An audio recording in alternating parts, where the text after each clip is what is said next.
G'day, I'm Jonathan Lee and welcome to The Backstory, where we go down a rabbit hole with those of knowledge, power and influence. Today's guest, well, he's an expert in mental toughness, but it's not the sort of degree you get at university, rather years spent overcoming excruciating pain that hurt whenever his heart beat. Alan Hannaford, thank you for your time. You're most welcome. You strike me as a tough bugger. Can you tell me how you grew up and what you do? Mate, you know, I'm not tough. But I think it's interesting when you mention is somebody tough? You never know how tough you are till you have a challenge that tests your toughness. Yeah. And I was very lucky. I had the most amazing childhood. I was born on a farm, not where we live here now. I had a great rural childhood. I had a very country education in primary school, and my father was an amazingly intelligent man, and he knew that I loved cattle and horses when I was little, and he said to me, he used to give me these jobs when I'd come home from school, and he would send me to do a job, and it was always something that was safe. Now, I didn't know what was happening, but he'd planned it. And he wanted to educate me in cattle and horses. So when I'd come home, he'd say, well, come on, get yourself changed, you've got to get going, and I'd take off and catch my pony and off I'd go to do a job that he'd designed. It was unnecessary, totally unnecessary. But I had to go and check a cow in a particular paddock, and I had to go over the top of the hill to make sure there's nothing on the other side. And I didn't really wake up to it, that what he was doing was he was exposing me to safe environment that had a little bit of punishment if I made a mistake. Yep. And it educated me. Like he'd give me calves to play with and do something with, rather than giving me a wild cow. So if I got kicked by the calf, it'd teach me that they kick, but if I got kicked by the cow, it'd kill me. So he did this, and that was my education, and I loved it. I basically grew up with my older brother. He was 2 years older than me. My younger brother was much younger. He was 7 years younger, and I sort of missed out on him as company as a child, and it was great. It was just the best childhood anyone could think of. You're still a stockman now, still a horseman now? Oh yeah. It's always part of our life. It is our life. We do cattle and horses. We're scaling back on both, only because we're probably the date of my licence remains the same, but somehow I'm getting older. And so, yeah, we're getting older, and I think, well, our daughters, Natalie and Tanya, with the help of their mother, have turned into amazing young people. They've got their own lives, both financially and, family-wise. And that sort of leads to a whole other story. I get worried about the future of agriculture, because in our area here where I live at Braidwood in New South Wales, there are so few young people going back on the land. And the knowledge is dropping off, at least around here. Yeah. We did a speaking tour in northern Queensland, and I was a bit, it was refreshing to see so many young people going back on the land. And they were doing it through being employed by big companies, or, they were big family operations. But they're getting it tough. You were also in the army for a very short period of time, the reserves. Yes. Can you tell me about that? Well, it was a great thing for me. When national service was on, I'm a 49 drop, so I'm just turned 70. In 1970, my time had come up for conscription, and my father was an older man, and he said, if you get called up, and this is relevant to my older brother and myself, he said, if you get called up, I won't be able to maintain the farm. So I don't know how he found out, but my mother and father did their own research, and they came up with the idea that I could join the reserves, but compulsorily join. I couldn't think about joining or maybe put it off or whatever. I had to join. I had to go into training, and then that was the alternative to me waiting to see if I got the ballot. Yeah. The army was one of the better things that's happened in my life for me. It suited me. I like challenges. Did it shape you as a man? No, it didn't shape me as a man. I think my upbringing shaped me as a man. And I don't think, it's funny, Jonathan, I look at it this way. We are, as individuals, a work in process. in progress, I should say. So I look at it now, and I'm forever moulding myself. You know, our lives change, and we are moulded by our circumstances. We're moulded by our surroundings, and we're moulded by the people we see most of. So the army didn't mould me, but it certainly helped me to express myself, and let me associate with people. I got selected to go and become an officer, and I mixed with a lot of people who were progressive in their thoughts and wanted to get somewhere, and it was a great thing for me. Can you tell me about 2003? You're at a horse competition. When you first noticed pain, how would you describe it? What was it? Well, I suppose before we get to that, there's a part of my life that you take for granted. You take things for granted. We take for granted we're going to wake up in the morning. Yeah. We take for granted that we're pain-free. We take for granted we're going to have a meal. We take these things for granted, and it's not enough to take them for granted.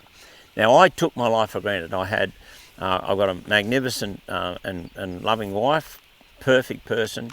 I've got two of the best girls that anyone could ever hope for, and my life was pretty good, you know. And I went to this horse competition in Queensland, and in the middle of my actual competition, I got a pain in my forehead, and it was just like a knife hitting in the forehead. And that sounds a bit extreme, but that's exactly what it was like. It was so bad that I nearly fell off the horse. It completely wrecked my competition chances, and I suppose because of the severity of it, I was a bit afraid of it, you know. I thought, oh well, it's happened once, it might have been anything that caused that.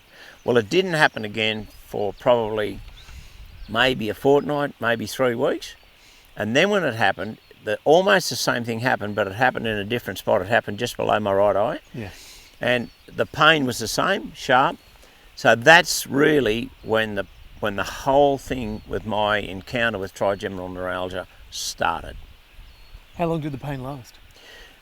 In the first instance, it started for a fleeting second. Like, it was just extreme, bang, it was all over. And then that was it. Until the next occurrence was nothing. But as we progressed through the years, it's before I sort of get into the story too much about doctors and, you know, diagnosis and all that, it would be unfair of me to say that doctors across the board are not good. I mean, most people are very, very good at what they do, if they're qualified to do it. But I was disappointed in, I guess, the first 5 doctors that I encountered, because they didn't diagnose me for what I had.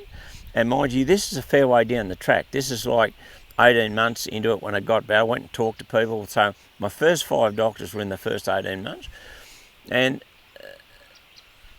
I think there's a major thing to realise when you're in a position of responsibility, is that when someone comes to see you, now whether it be a reporter like yourself, or whether it be a doctor, or whether it be a plumber, or whoever it is, they have a duty of care to do the very best thing they can do for the person that's either being interviewed, being a patient, or being a client. They have a duty of care to do their very best, because that person is relying on you to do the job. Mm. Now, I was a bit, pissed off. I don't know whether it's a pretty universal term, but I was pretty pissed off that I wasn't diagnosed. I was dismissed out of hand because I was not 25. At that time I was 203, so I was, in my late 50s. And somehow people put a different urgency on a complaint if you're older. Yeah. And that I really didn't like. So it took me a long time before I was diagnosed. And when I was diagnosed, it was really, I guess, out of frustration from my family, seeing what I was going through, that I was in Sydney, or Kathy and I were in Sydney staying with our oldest daughter, Natalie, and obviously Natalie and Tanya, our second daughter, had been conversing about, what was going on with me and where it was heading, and, and we didn't really know what was wrong. And then Natalie went and got an immediate appointment on a Sunday afternoon to see a doctor at complete random. We didn't have a clue who we were going to see, and he was a GP, and he's a good guy, and he sat me down and he asked me about, every single thing that I could tell him about what was going on with me. And when it had happened, he looked at me and he said, "You have trigeminal neuralgia." Now, at that time, I'd never heard of the name, never heard of the word, nothing. And he said, "That's what you've got." And he pulled a book down out of his library, and he looked at it and he said, "See those 5 things? They're the 5 things that you've told me that you've got. That's what you've got." So that was the start then of the treatment. But you weren't originally told that, were you? No. You originally told you had shingles. I had shingles, and I had shingles, and I had something in my eye. And then I had, I'm sure you've got something in your eye, and you've definitely got something in your eye. And, it's almost an insult to your intelligence, where most farmers are pretty practical people, especially if they spend a bit of time at it. And I can guarantee you, if something went into my eye, I would know about it. Anyway, that didn't happen, so we then sort of progressed with treatment after that. How many years are we talking? How many years before you got the proper diagnosis? Well, it was about probably 2 years before we got the proper diagnosis, and then it was another 2 years of going to specialists, 2.5 years of going to specialists, to no avail. It never changed a thing. I had everything. I had bloody morphine pills. I had everything, and I worked out that I had a private consultant who told me that and my consultant was in the Mirror, that if I drank enough grog, I'd get a couple of hours sleep, because you couldn't sleep. The biggest thing, like sleep deprivation, they used to use it in the war as a tool for interrogation. I can tell you, when you're not sleeping and it goes on for days and days and days, you will do anything to go to sleep. And look, at the worst of it, I was probably drinking a bottle and a half of spirits, whether it be, rum or scotch, in a sitting, and that would give me 2 hours sleep a day. And that it's just, we're talking about it now like as if, I had this and it gave me that amount of sleep. But when it's happening to you, these things, I don't know how my Kathy put up with me, and I don't know how the girls that would thank God they had each other for support to talk about my problem, and they were super supportive to me. Now, that's a big part of this whole thing, is their support for me. And when it's happening to you, like, I can guarantee you, if you watch something happen over there and it's happening to someone else, there's a major difference that if they take that and it's all of a sudden happening to you, it's happening to you. This was happening to me. And I couldn't do anything. I was going to the best people in the land, and they just sort of going, "Yeah, we'll be right." And the thing that amazed me, and I really don't care if these fellows hear it, I'd really probably welcome it if they heard it. But what they used to do is they would focus on the appointment finishing. One guy would talk to me and he'd go, "Yeah, listen, why don't we give this a go for a month?" And I just said to him, I said, "What are we frigging around for a month for? Why don't we try it for a week and see if it works?" No, well, in a month, because I'm pretty busy. He was pretty busy, right? I'm here at wit's end, suffering from a thing they call the suicide complaint, and he's going, "I'm a bit busy," Well, you actually had one doctor or one expert tell you to man up. He did. And Kathy was there with me. Tell me about that. Oh, it was horrendous. It was horrendous. It was absolutely horrendous. This guy was a professor at one of the universities in Sydney, and he was going to do a thing that he'd done 5 times before to me, give me Botox in the face. And I said, "No, I've had enough. Don't want that anymore." And he really got... It just wasn't working. No, well, it was... when you're on the receiving end of it, you're sure enough it's working. Well, this wasn't working at all. So he just said, he stood up and he said, "Listen, you better man up. And you know why? Because this is how you're going to spend the rest of your life." And I was a bit amazed. I thought, hang on, I must have missed something here. I'm the patient, So we walked out. And just have a think about that for a sec. He's the top guy in the country, and we just walked out. And I'm thinking, where do we go now? But I knew that was heading nowhere. So we got in the car and we were driving home from Sydney, and naturally I wasn't driving, Kathy was driving, and I'm lying in this bloody passenger seat, and I said, "Kathy, something's just occurred to me." I said, "I was at a camp draft 20 years ago. I was up in the Hunter Valley, and an old fellow there said to me, he said, 'Look,' he said, 'there's only one thing, mate.' He said, 'If you get really crook And I don't even know how this conversation started with this man. He said, if you get really crook, there's only one thing to do. He said, get someone to take you to St Vincent's emergency. And he said, walk in and fall on the floor and make your problem their problem. Before you get to that, because that's a pretty big point, I want you to just tell me again how bad the pain was by this stage. The only thing that I could compare my pain to was an electric shock from a cattle prod. How often? Every beat of my heart. Every beat of your heart? Every beat of my heart. For how long? It went on like that for probably 4 months, the last 4 months. And I was in this stage when I walked out on this doctor. And he just told you to man up? He told me to man up. He told me to man up. And he never inquired where I was going, what I was going to do, nothing. Zero, right? And I was a bit amazed. That someone could do that to a patient who came in for help. Yeah. And I worry about that in other instances. If someone comes in and they have depression, just digressing for a second, if someone comes to a doctor and they've got depression, it's bloody serious. You don't want them walking out. You want to help them. You want to refer them to the right person. You want to help them, there and then. Well, with me, he let me go. And no attempt. He was absolutely pissed off that I was probably arrogant or independent enough that I walked out. So when we went to, we did go back. We ended up going back to St Vincent's Hospital. And I ran into a guy that I had met at a party who was in charge of emergency for that period of time. And he said to me, look, you've been to the best people in the country. He said, what on earth do you expect me to do? He said, seriously. And this guy is an emergency specialist. So he's seen a lot. And I said, and I don't know, to the people that are going to watch this interview, I don't know where this came from in me, but something popped up in my head right at that moment. I said to him, what would you do with me if I was your daughter, your son or your wife? And in a heartbeat, his whole focus changed and he said, I would send you to the bloke just the other side of St Vincent's Hospital, who was a bloke called Dr. Richard Harvey. He said, if he doesn't know what's wrong with you, he will know where to send you. So immediately, I was very lucky. He got me an appointment the next morning early before that other guy, before Dr. Harvey started work. I went there. He then examined me and he then he arranged more MRIs, and it was a three-dimensional MRI on my head. And he did say there was a lot of room in there, a lot of space. But he did say when he got the result, we were on our way home. He said, I've got the result. And he said, you have an artery resting on the nerve at the base of your brain, the trigeminal nerve. And he said, that's why it was boom, boom, boom with every beat of your heart. And what did you do when you experienced that? How did you get through it? Because I bumped into you many years ago, which is what's led to this interview.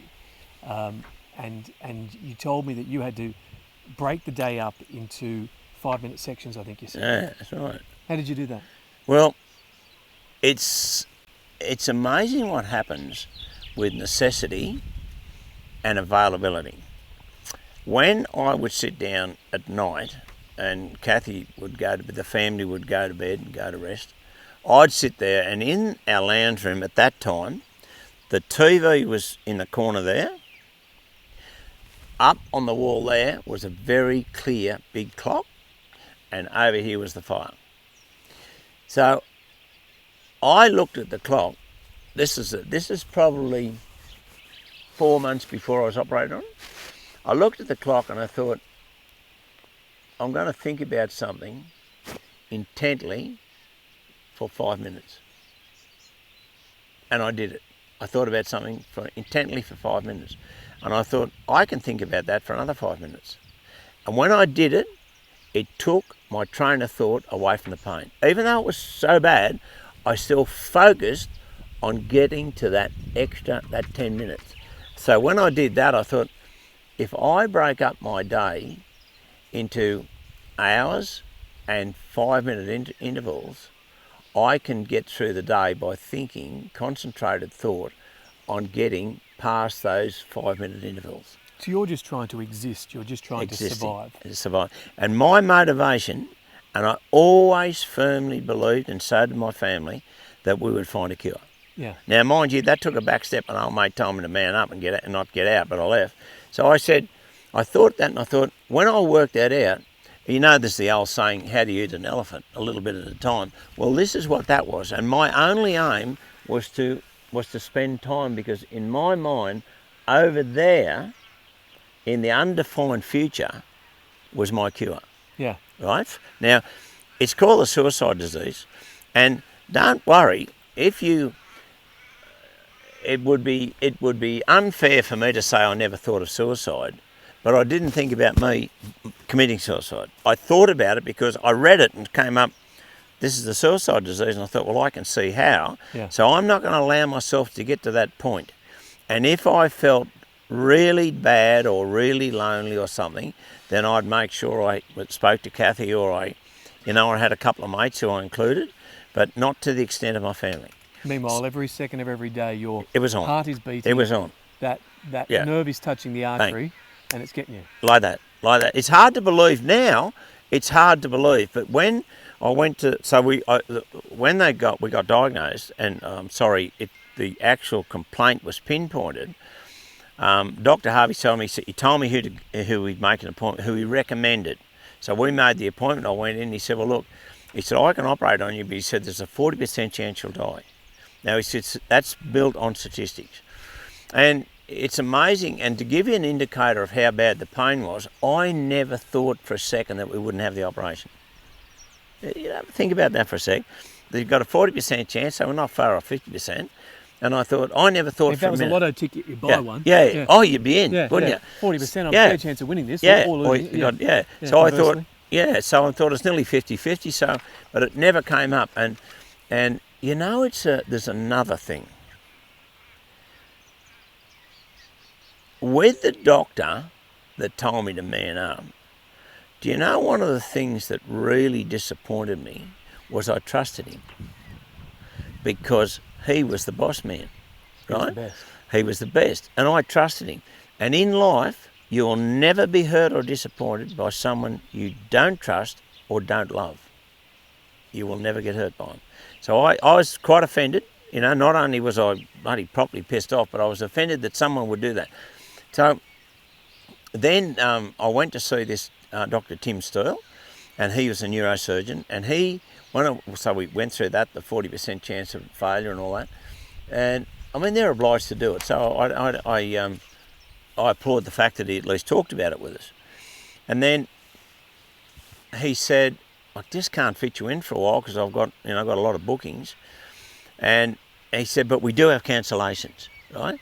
Now, farmers and, tradies and people like that, they're forever nicking their body or having a little scratch or something, and he said, when you go home... a piece of steel, you touch a fence. Everything, right? You move the timber through the house. Yeah. Everything. So he said, there's one thing I really want you to do. He said, you go home, and I was still on these morphine tablets, and I was probably still drinking too much, even though they said not to. And he said, you never know, we might have a cancellation. So he said, you go home and look after yourself. Cotton wool, no scratches, no nothing. So that was a Thursday. On the Sunday night at 10 o'clock, he rang me up and he said, how are you feeling? And I described it pretty well. There was a couple of good Australian words in there that described how I was feeling. And then he said, how does Tuesday morning sound? I said, fine. So he said, you've got to be down here tomorrow. Boom, boom, boom. And from then, went in, had the operation. Huge, like 11 hours, 12 hours or something. And he said, when I woke up in intensive care, and Kathy, my wife, and my oldest daughter were there, and I didn't realise I'd woken up at that time. I woke up and I felt my face because I couldn't touch my face, and I felt my face, and I said, the pain's gone, and I went back to sleep. It was like the only thing I could relate it to, it's a bit of a, you hear like the reborn Christians, like reborn, new life. It was a different world. And to this day, and only the other day, my little granddaughter, I picked her up and she went to go like that on my face and I went like that. And it was just memory. And sometimes if Kathy, goes to, smack me or give me a tune up or something, like not really, I'll still be afraid on this side of my face. I did have a reoccurrence, and no one seems to know why. and I had the same doctor operated on me, and he put some more spaces in my head because, as I said, like plenty of room, and supported by sawdust. So he put 3 and he said, "I'll never see you again, I hope." And I said, "That would be good." So tell me what that surgery involved. 10 hours on the operating table, you said? The 11 hours. I mean, look, I do know this, that when I woke up and I went back to the room, I said to Kathy, "God," she said, "Oh, that scar must be sore because I've got this massive scar on my back of my head." And I said, "No," I said, "it's not sore." I said, "There's a spot here, and there's a spot here, and there's a spot here, and I can't touch them. They're so sore." And that just then, the doctor came in. I said, "Mate, I don't want to complain, but I said, I've got these 3 spots." He said, "That's where we had your head in a vice." He said, "So you can't, when we're operating on it," he said, "you can't move." And I thought, well, there you go, eh? How little you know. Some decent bruising. Just bruising. And you imagine I don't know, like the minuscule movement and you're dead. Yeah. You know?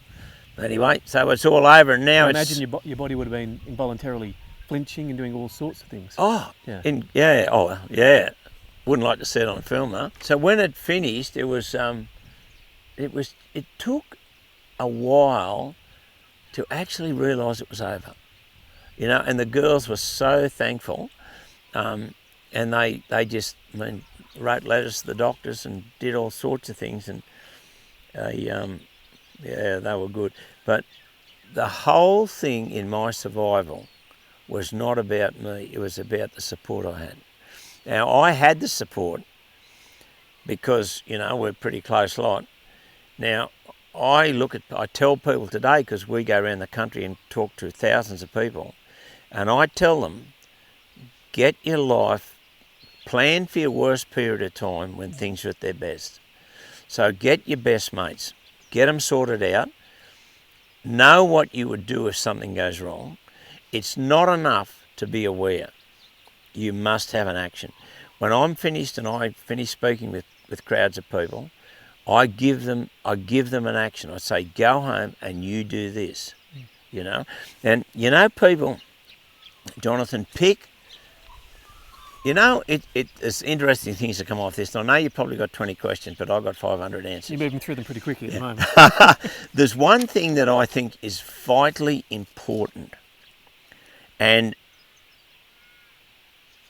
do you know no one has ever answered me the way that I think the question should be answered? And the question is this: how do you pick the 3 people that you would trust most in your life? I don't know, how do you? You pick them, and the most important ingredient is they want you to do well. Yeah. I've had it where I've had people in my pocket looking after them. I've spoilt them, I've spent money, time and effort on them, and they're your worst enemies. You've got to find the people that want you to do well and want you to be well. And then more importantly is you have to want them to do well and be well. And that's pretty rare. When you were going through those years of absolute hell, what do you think you were like to live with, and how much do you think that you self-medicated and drank? Mate, I'd be the best person to live with. Seriously. No. You're very quiet patient. Yeah, quite all right. I'm wondering how that plays on picking those 3 people. Well, you pick them before that. Yeah. So my thing is, don't wait for that to happen. I already, luckily, had Kathy and I had my daughters, and we're a pretty close-knit crowd, and I also had a couple of mates. And although they were on the fringe, my family was on the inner circle. I involuntarily, I had that before I got sick. So what I tell people now with depression and troubles, and whether it be financial or whatever it is, pick your few people you want to talk to. I relate it to getting your car serviced. When's the best time to get your car serviced?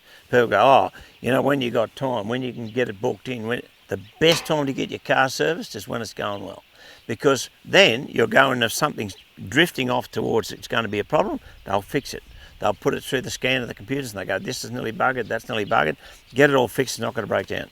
That's the time.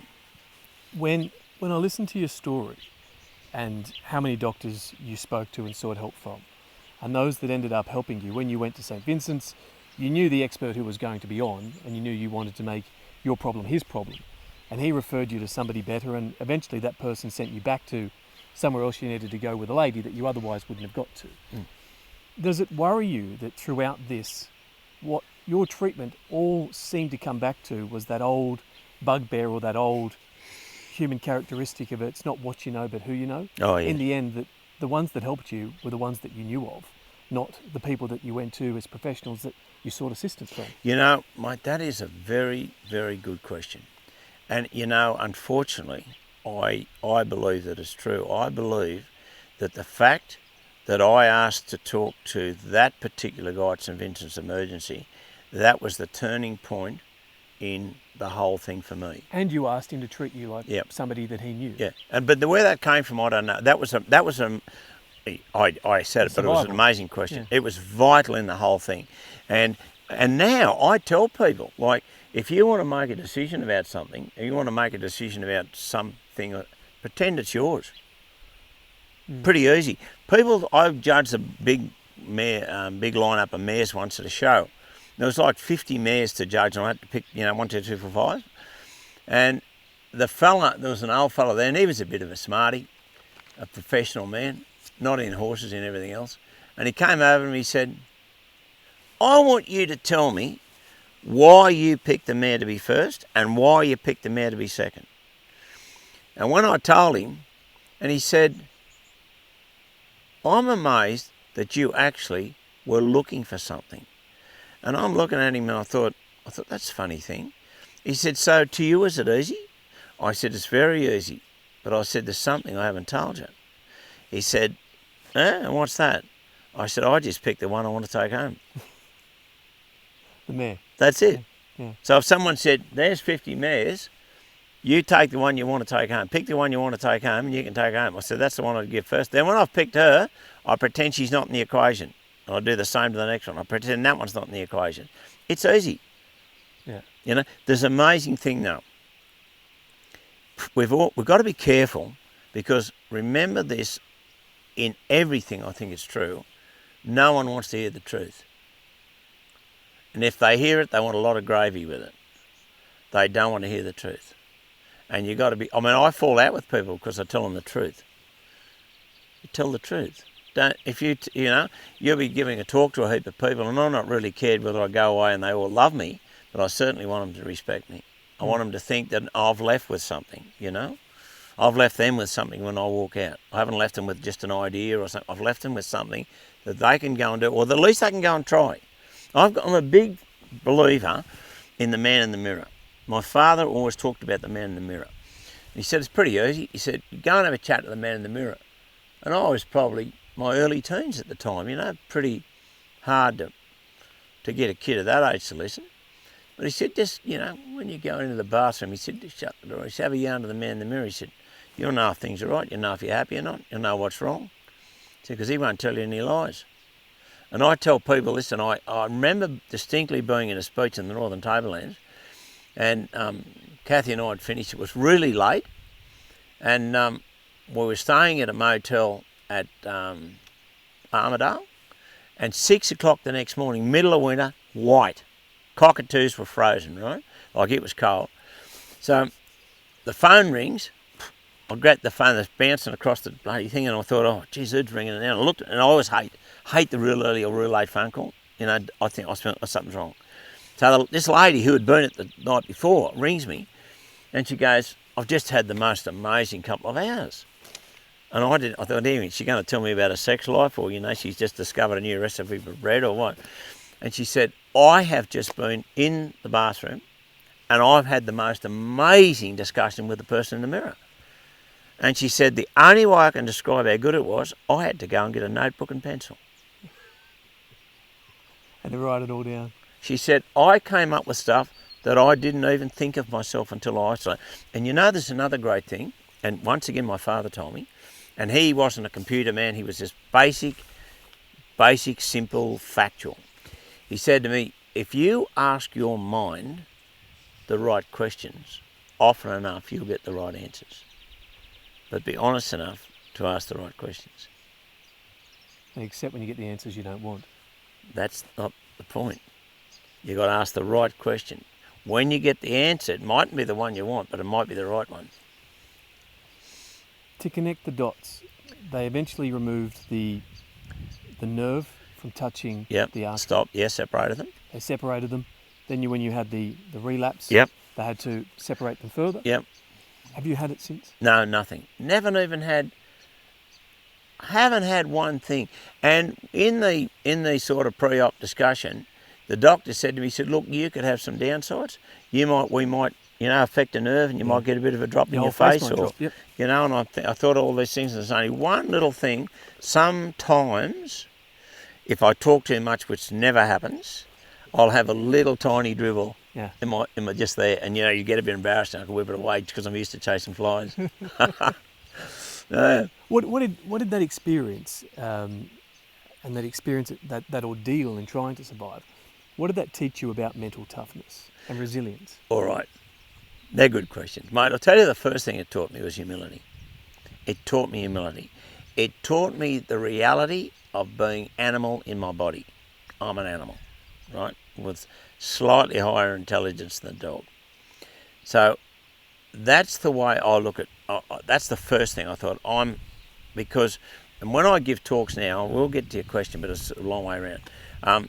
When I give my talks now, the first thing I ask people is, what is their most important asset? I've never had a person out of thousands of people tell me the exact answer I'm looking for. Now, they'll say, one smarty will say, oh, it's my girlfriend. Real smarty will say, it's my wife. Next fellow will say, it's my car I just bought. I could get a quid, they could say a particular brand of car. But they'll go, they'll go on and on and on. But they never say the answer I'm looking for. And I'm looking for the answer is my body. Your body is your greatest asset. Because without your body, your mind's got nowhere to live. It's got no transport. And you're out of the equation. If your body fails, so the first priority in your life, way above your family, way above everything, is looking after your body. Because without it, you've got nothing to offer. So that it taught me was humility, and the importance of that. With resilience, all right, I then started to think, because the famous book Think and Grow Rich, it's about mind control. Yeah. Right? So my thing is, when I start, and all this stuff that I talk Probably about, explains why I'm not rich, because I haven't read it. No, now you've got to be careful. If we go off on a tangent, we may never come back. Do you know what wealth is? Well, it's the difference between being rich, isn't it? That you can be rich and have money, but wealth is love and support. Wealth is a state of mind. Okay. Right. Wealth, health. I was close. No, well, you Quite weren't in the equation. No, of course you were. But wealth is a state of mind. Yeah. Right. I'm wealthy. God, I'm wealthy. I think, God, Lord, when I get to the pearly gates, and Peter, he might come out. He won't recognise me because I've mostly been down the bottom. But he'll go, he won't ask me for my money. He'll ask me for my integrity. So I think above all, look, we all make mistakes. We all probably stray off the line of complete integrity. But I think if you can maintain your integrity and you can look at that, and the only way that you can measure your success, or I measure my success, I should say, is totally on my family. If my kids love me, they want to come home, they want to talk to me, and talk to me about difficult things. And in our stage now, our grandchildren, I mean, that's success for me. Success is not how much money you have. I know you're interested in teaching what you've learned to young children. Yeah. What lessons can you pass on about mental strength, endurance, resilience to young kids? Well, I think... Because you think we should be doing more, don't you? I do. I think we definitely should be doing more. And I think I recently, Kathy and I did a tour in North Queensland, and I addressed 3 different groups from 3 schools, and there were 300 children in each group. And you can imagine when you go to talk to a heap of kids and you've got, I had to get a ticket, which, is probably a background check to say that, you're half normal. So I got all that done. And then when we went, the headmaster of this particular first school, he was pretty nervous. He didn't know what this fella's going to say. And we've got 300 kids, so we've got another 40 teachers. Then we've got a hell of a lot of people in this stadium. And the guy, the teacher, he stayed behind, and when we finished, he said, God, he said, there's some things I've really got to take out of this. And I said, oh yeah, that's good. Now, there's resilience is one thing that we talk about, but resilience is not necessarily what I talk to kids about. I think you need to get to a stage where the resilience of the child is actually the result of the environment they're in, and especially with their parents. Right? You can spoil your kids by letting them off. Say, I'll give you just a flying example. Say, for instance, a kid wants to be a great footballer, and he's 9 years old, and he wants to get in the A team. And he trains, he goes, oh, I'm a bit tired, Dad. And Dad goes, that's all right. That's all right. Mate, go and have a camp. The kid that didn't will beat him every time. Right? So what you've got to do is there's a point, I don't know where the point is, to be truthful, but there's definitely a point where the resilience of the child is the responsibility of the parents. And I think when a bit of independence comes, and you know, there's being animal, again, I think, you know, I don't know that you're as animal as me, but I think what you've got to realise is that there's a thing in all of us, and you know, I think a major time in young people's life is puberty. They change. They become adults, you know, at least physically. So I'm thinking that's the time I think we should target the resilience, education about resilience. Now, it's a fact that the kids who got it the toughest will do the best. Well, it's funny you say that. A few of the people that we've interviewed for this series, the ones that have overcome extreme adversity often go on to achieve the most. That's right. And those that canter very early on actually don't ever really climb to the heights that they possibly could. No, because they've had it. Yeah. They've got too much. So I look at it, so with the resilience, I think sport is a great educator of resilience, and necessity is the greatest educator of resilience, right? So getting back to what I tell these kids, there's problems out there today. One of them is drugs. Now, when I was a boy, we have, in this country here, we've got tiger snakes and brown snakes and red-belly black snakes, excuse me. Red-belly black snake, unless you tread on him, he's going to say good day and keep going. Yep. You know, most, you know, I mean, the world or Australia's definitely... You're hoping you've got more red bellies than browns. Yeah, well, we keep the red bellies. Yeah. And we relocate. We won't say where, but we relocate quite a lot of others. So with this, so my father said to me, he killed this tiger snake. And having said that, in support of my upbringing, we are much better educated now about snakes. Yeah. Like we got the guys, you know, the snake catcher boys. We've got people going to schools. We've got people at shows. Amazing what they teach kids. And what they do is they teach them how to handle a snake bite. They tell them, you know, leave the snake alone and he'll get bite. But if you happen to tread on him and he bites you, this is what you do to save your life. So see what they've done. They have not only have they made you aware of the snake, but they've made you, there's the action to take if it happens. See the difference? So I believe that you've got to give people an action, and I don't see it happening too much. It doesn't happen enough. So my snake story to kids is, my father laid this snake out and he said, see that tiger snake there? I said, yep. He said, if you play with him and you get bitten, you'll die. Unless you get to the hospital on time and do that, right? Which was a little bit of pause before he let it happen. So he said, be a good idea not to play with the tiger snake, wouldn't it? And I thought, yep. So he told me that story a couple of times. So I get to this school. And I said, when I was a kid, I told him the story, just like I've told you. Now I said, what I think you all should do, and the oldest kid was probably 14, and they were amazingly respectful.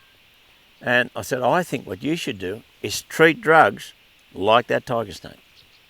You look at the drug and you go, if I play with that drug, it'll probably kill me. Leave it alone. Let it go. Let it go. And this guy said, I'm going to take that. I've never heard it before. Don't touch it. It's got a possibility of killing you. Yeah. So why would you play with it? If I got a tiger snake here and he's spitting at you, you're going to, oh, Jesus, I better not touch him. Put some drugs there because they're not going to bite you. And someone says, have a go. See, we've got to be careful. God, we could go on forever. You know, the trouble in life is the world's full of bloody experts. Everyone, oh, mate, why don't just have a try? Have a try. Doesn't matter, you can do 140 down the road. I did it, right? World's full of experts. The horse world's full of experts. It's not full of a lot of people that know really what they're doing. We were talking about mental health and some statistics. 1 in 5 Australians will suffer a mental illness every year. Almost 45%, nearly half, will experience a mental health issue during their life. Now, when you talk to these kids about mental health and resilience, what lessons do you give them, or perhaps what lessons should we be giving them to not just recognise mental health, but to get through it? Well, I think that the young, and I'm thinking probably below 14, I don't think they look at it and they would think, I've got a mental problem. I think they think, I've got a problem. Yeah. I think they think I've got a mental problem. So my encouragement to children or to young people is to go to adults. Go to adults they trust and love. Go to and talk. And that's the responsibility of the parents. Leave the door open. Leave it open wide. Have it so no matter what, they'll come to you. Anything that happens, they'll come to you. Like our girls. We had a rule. It wasn't a rule. It was an opportunity, a suggestion, a responsibility on our part. They went away to boarding school, and even when they were little, they'd go to other people's places. And when our youngest daughter was young, she went to some people's a place, and lo and behold, she rang up, she wants you to come and get me. We never asked why. We went and picked her up, because she knew we would. We've had instances when they were at boarding school, they went out, probably had a little bit too much to drink, like not me, ever. Fellows like you, yeah. But the judgmental tone of your voice. But you see, none of us are angels. No. So we make a little mistake, but the mistake is where the help comes in. So they would ring us. We're lucky we're in Sydney, like both of them have rung us out of the blue and said, I want you to come and pick me up. No judgment, skid marks to get there, pick them up, never talked about it the next day. That's the sort of thing we do for our kids. Now, there's another thing I've got to touch on while I think of it, Jonathan. I had a bad experience when I was going to school, in that when I left primary school, a girl committed suicide, not that long after we left school. Now, I'd gone away to boarding school, and I didn't really know that shit had happened. It was all sort of hushed up, Now, and later on, another girl in my class, we only had 11. I mean, we were a country school. We didn't get power till 2 days ago, Like, we're out in the back blocks. No, that's not true. We got power in 1962, it was a country town, So this girl, I find out later, had been molested by a family member, like on a daily basis. Now, I didn't know this till I went to a funeral of one of the other kids that died, or one of the adults that died. So we had a bit of a reunion. We came out here in the shed. Kathy spoiled us all day. We told stories and reminisced about when we were going to school, and some of the stories were true. And we had one of the girls said, there's not many of us left, and I'm really sorry this girl died. And I said, well, I didn't know anything about it. And she said, well, she spoke to us about it. So she spoke to 3 of the girls about it. This is a big deal. This is coming up to a bad story. Yeah. Spoke to the 3 girls, and the 3 girls said, well, you've just got to tell someone. Go and tell one of the teachers. And she went to the teacher, and the teacher caned her for saying bad things about that family member. Shocking. So my analogy of that gave me another suggestion to give to people. And this guy, these teachers again at these schools, I said, you must tell kids. And I said, I'm talking to you, so I want to tell you this now, that if you're being bullied, if you've got a problem, and it's not, it's a really bad problem, you want to tell someone straight away. And you know what you do next? Tell someone else. Because in this instance, one person was the judge. Yeah. And it ruined that kid's life. Yeah. Right? So I'm thinking now with everything, I look to speak with children. I think, don't just tell one person. make sure you tell a couple of people. You've also got a thought or a theory that, and I know you touched on it earlier, you service the car before it's broken, that you need to be identifying who the people are that you would go to if you had a problem before there is a problem too. Yeah. Well, it's absolutely essential. Easier said than done though with blokes who don't want to talk about issues. It's changing. Yeah. It's changing. And you change the world a little bit at a time. If and it's not, look, wisdom's a funny thing. Wisdom comes with experience, intestinal fortitude, and the ability to assess it. So I look at it and I think,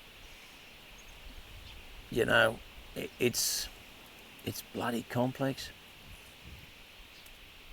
It's bloody complex. I really don't know where we go. And I guess it's all about the education. I do worry about it, because when you're put in a position of responsibility, they're relying on, or they're looking at you as one person, you as another, to come up with an idea that's going to be better than something they've heard before. We've got to change what we've heard before. It's like the bushfires today. Got to change what's happening. This is wrong what's going on. It's wrong what's been going on. We've got to do something different. It's not working. As we tie up the loose ends, what do you take out of what happened to you, what you endured, what you survived, and where you are now? What do I take out of it? I take out of it gratitude, for sure, that I made it. I take out of it it sounds like you beat the odds. Yeah, I beat the odds, but so that's gratitude for me. And I call my scar my gratitude scar. When the guy went to do it, had the second operation, he said, how are you feeling? He said, are you worried about something? I said, yeah. I said, mate, when you do it up next time, there's a little lump in the other one, I want you to fix it. And he went, he said, I don't believe it. I was that lucky. I was gratitude. This is my gratitude scar. So I took gratitude. I took a responsibility to try, and I don't necessarily like the word teach. I feel a responsibility to share my success in what I went through and how I did it. That, to me, is very, very important. And also, I think there's a change of value. I have a change of values than what I had before. Well, I was going to ask you, do you think you're a better or a worse man from what happened? And I think you're going to tell me you're a better man. I'm a different man. I don't know that I was ever any good, but I'm different. I'm different. I think I'm definitely more tolerant. And you wouldn't believe it, but I'm not as vocal. I'm actually a better listener. I am. I'm a better listener. I listen. If people ring me and they go, I've got this problem, I'll listen. And I've got two daughters who are in their line of work, and they've got to listen. And they've taught me you better listen. So listening something I got out of it. Appreciation. Also, there's quite a few things I haven't really thought about it. There's another thing that I've taken away is the appreciation of time. Like, we ain't here forever. I have not met a person over 100 years old. I haven't. Yeah. If I live that long, that's 30 years. If you divide that up into days, it's not a heap. You can make it sound a fair bit in minutes, but in days it's not a lot. So you got a limited time. And there's something, and I dare not venture, but it'd be unfair of me not to tell the truth. I had a very religious upbringing, and there's a term that I hate, is God-fearing, whoever God is. Doesn't matter. But I hate the word God-fearing. And I am absolutely, now, I'm a believer in something else, even if it is, the cosmos, the universe. Something that we haven't named yet. Yeah. There's something, there's something, and whether I just dwindle and die and get replaced and my atoms get used in making something else, I don't know. But I know that we are part of something. And we have a responsibility to ourselves, and in some way we have a responsibility to others to make it a little bit better if we can. And honesty, mate. Honesty and integrity. Integrity is the only thing you put in your bag when you leave it. I think it's a perfect place to finish it. Alan on Hannaford, you. it's been a privilege. Thanks so much. Thanks so much, mate. Good on you. Bye.